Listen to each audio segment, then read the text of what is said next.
Welcome to OG, original ghost stories where the shadows whisper and the spirits speak.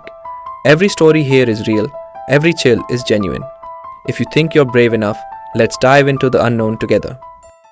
In the quiet streets of Hyderabad, nestled between bustling neighborhoods, stands the Kundanbagh house, a seemingly ordinary residence, but behind its decaying facade lies a story that has chilled the bones of anyone who dares to speak of it.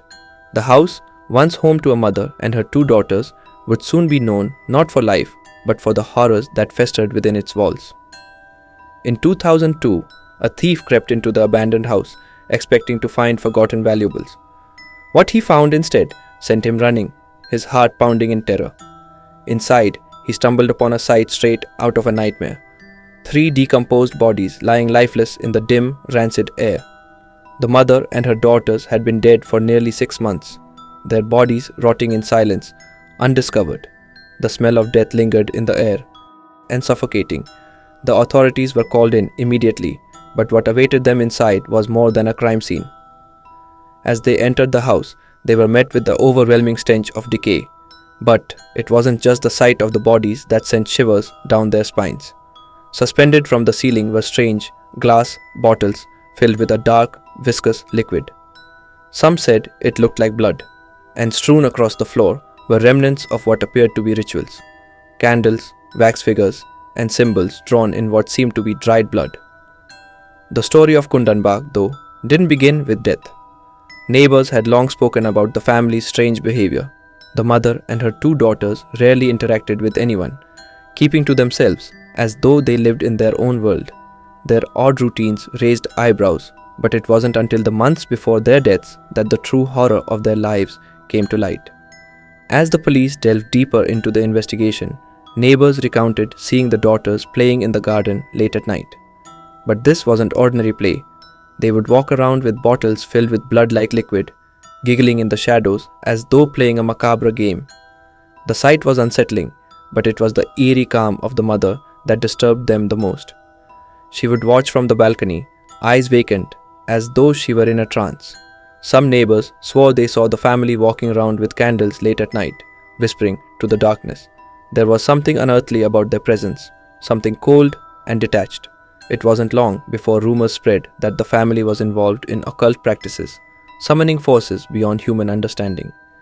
The eerie bottles of what appeared to be blood and the strange arrangements of candles and wax figures pointed toward dark rituals that seemed to grow in intensity as the family descended further into their strange behavior. But the strangest part of the story came after their deaths. For months, no one realized that the family had died. In fact, several neighbors claimed they saw the daughters on the balcony long after their estimated time of death. The girls would stand there, their faces pale and distant, staring into the void. Some even said they heard soft whispers and laughter, though the house was supposed to be empty. How could that be? The police were baffled. The bodies had clearly been decomposing for 6 months, but the reports of these ghostly sightings continued. The family had left no signs of forced entry, no struggle, no clear cause of death. The only clues were the disturbing objects around the house: symbols etched into the walls, bottles filled with blood, and melted candles arranged in strange patterns. These weren't random acts. The meticulous placement of the objects indicated an ongoing series of rituals, possibly aimed at protecting the family from an unknown evil, or perhaps summoning it. The investigation turned up more unsettling details. Inside the house, they found a diary belonging to the mother. Its pages were filled with cryptic messages, references to spirits and strange forces. She wrote about protecting her daughters from the darkness and keeping the spirits at bay. It was as if the mother believed she was fighting an unseen battle against demonic forces, and the rituals were her desperate attempts to ward off something malevolent. But had she succeeded, or had the dark rituals only opened a door to something far more dangerous? The deeper the investigators looked, the more questions arose. The family had isolated themselves for years. No one knew where the father was, or if he had ever existed. Their social life was non-existent, their movements restricted to the house. And yet, despite their deaths, their presence still lingered in the minds of the locals.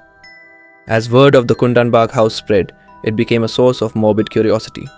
Paranormal investigators flocked to the site, desperate to uncover the truth behind the strange happenings. Some claimed to feel an oppressive energy the moment they stepped inside. One investigator swore he saw the shadow of a woman pass by a window, only to find the room empty. Others reported hearing the faint sound of children laughing. Could it be that the spirits of the family were still tied to the house, or had their rituals summoned something far worse? The stories became more terrifying with each retelling. Locals whispered about the spirits of the mother and daughters still being trapped in the house, reliving their final days over and over. Some even believed that the rituals they had performed had gone horribly wrong, opening a gateway to something darker. The bottles of blood, the strange symbols, were they part of a failed attempt to keep a malevolent force at bay? For the residents of Kundanbagh, the house became a place of fear. Even during the day, people avoided walking too close to it. At night, the house seemed to take on a life of its own. Strange noises were often heard. Footsteps, whispers, the sound of glass breaking. Some claimed to see figures moving behind the curtains, shadows that didn't belong to the living. The more the house was left abandoned, the stronger the sense of unease grew. Over time, its dilapidated exterior began to match the darkness that had always existed within. Weeds overtook the once pristine garden, and the windows, now broken and clouded with dust, seemed to watch the world outside with lifeless eyes. The case of the Kundanbagh house was eventually closed, with no clear answers and no cause of death. The authorities marked it as one of Hyderabad's unsolved mysteries, but for those who lived nearby, the story was far from over. Even today, locals swear they still see the mother and her daughter standing on the balcony, their faces frozen in time. People who dared to enter the house after dark reported feeling a cold chill, an inexplicable fear that something was watching them from the shadows. Some said the air inside was thick, as if the house was alive, breathing in the darkness and exhaling dread. Even those who didn't believe in the supernatural couldn't deny the strange energy that surrounded the place. The Kundanbagh house remains abandoned to this day, but its legend grows stronger with each passing year. What truly happened to the family remains a mystery, but one thing is certain. The house is not just a place of death, it's a doorway to something far more sinister. The rituals, the bottles, the symbols, they were not just superstitions. Perhaps they were the family's desperate attempt to protect themselves, but instead they may have summoned a demon. The haunting continues. The spirits of the mother and daughters, if they are indeed trapped there, may never find peace. Or perhaps whatever force they tried to summon has claimed them, and the house is now its home. No one knows for sure, but for the people of Hyderabad, the story of the Kundanbagh house serves as a chilling reminder that some things are better left undisturbed. Could it be that the family's rituals invited the very force they were trying to keep at bay? The dark bottles filled with blood, the cryptic symbols, and the eerie atmosphere suggest that something far more sinister had taken root in the house. It is possible that, in their attempt to summon or control spirits, they inadvertently called upon a demon, one that now claims the house as its own. The Kundanbagh house is more than a relic of death. It is a reminder that some rituals, when performed with the wrong intentions, can invite forces far darker than imagined. The house now stands as a warning, its dark history still whispered about in the streets of Hyderabad, a place where the living and the dead coexist in terrifying silence. This version integrates the rituals and the increasing possibility that the family was claimed by a demonic force, enhancing the horror and mystery surrounding the house. Thanks for joining us on this haunting journey through OG.